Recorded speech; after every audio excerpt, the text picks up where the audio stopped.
So alright mga Kasibo Nation, no? Bigla project pa rin tayo at dito tayo ngayon sa isa pinaka-paborito kong part is yung gulong. Usapang Michelin and usapang G-Ren. Pinadalan tayo ng G-Ren. Salamat. Last time, pinadalan nila tayo para sa Click. Pero this time, they've come to support the Bigla Project. Sa natin to. Shoutout sa Forest 1M. Thank you.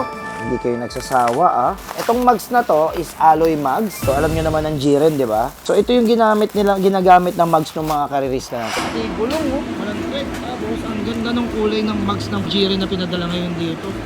Yellow, sa racetrack, putok na putok. So, naalala nyo si Boss Art, nag-Malaysia, sama ang Forest 1M at Evo. Ito yung mugs na ginamit doon, yung yellow, red, white. Kaso yun, pang sniper yun. Ito, para sa Aerox. So, this is 14. Ang tanong, anong kulay? Yung tinanong nila ako eh. Sabi ko, bahala na raw ako. Ha?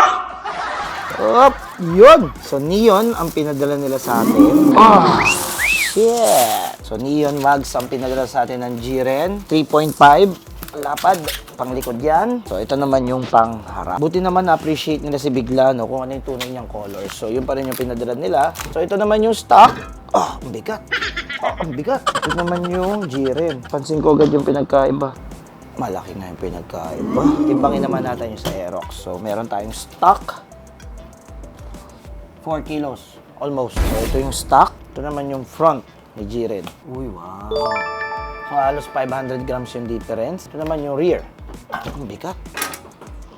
Lumubog. 5 kilos. Ay,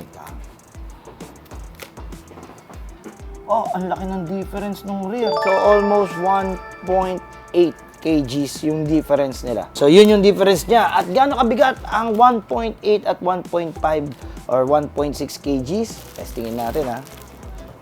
Sakto. So, isipin mo, buong biyahe mo, bit-bit mo to. So, naaangalay din yon. So, even though nasa gulong yon, sabihin nyo, hindi, nasa lupa naman, hindi, nasa baba naman yung mugs, eh. Siyempre, may factor ho yun sa pagliko-liko. At siyempre, yung bigat na yon, may factor din ho yun sa wear and tear ng gulong. Heavier rims, mas lapat ang gulong sa lupa, obviously. Diba? Mas lapat ang gulong sa lupa, mas lapat ang traction patch. Yung traction patch, malaki yung nauupod. So, yung mga maliliit na numbers na yan, may incremental factor yan pag umandar na kayo. Nagmumultiply yan. Kumbaga parang pag tumakbo ka ng 10, pag sumemplang ka, konti lang aksidente mo. Pero pag tumakbo ka ng 80 at sumemplang ka, ang laki ng tama mo. So, ganun po sa motor. Basta bumibilis, nagmumultiply lahat ng maliliit na bagay. So, yan. Na-prove natin yung point. Mas magaang yung G-Ren. Ngayon, ang tanong, yung tibay ba? Well, wag na natin i-question yan kasi nga, hard alloy mugs. Nandun pa rin siya sa salitang alloy. So, use it properly naman. I mean, mag-off-road ka tapos naka-mugs ka. Kahit sino alam na hindi pwede yun. Diba? Wag natin isisi sa product yung maling gamit. Every product, merong tamang gamit. So, kung gamitin natin ng tama yon,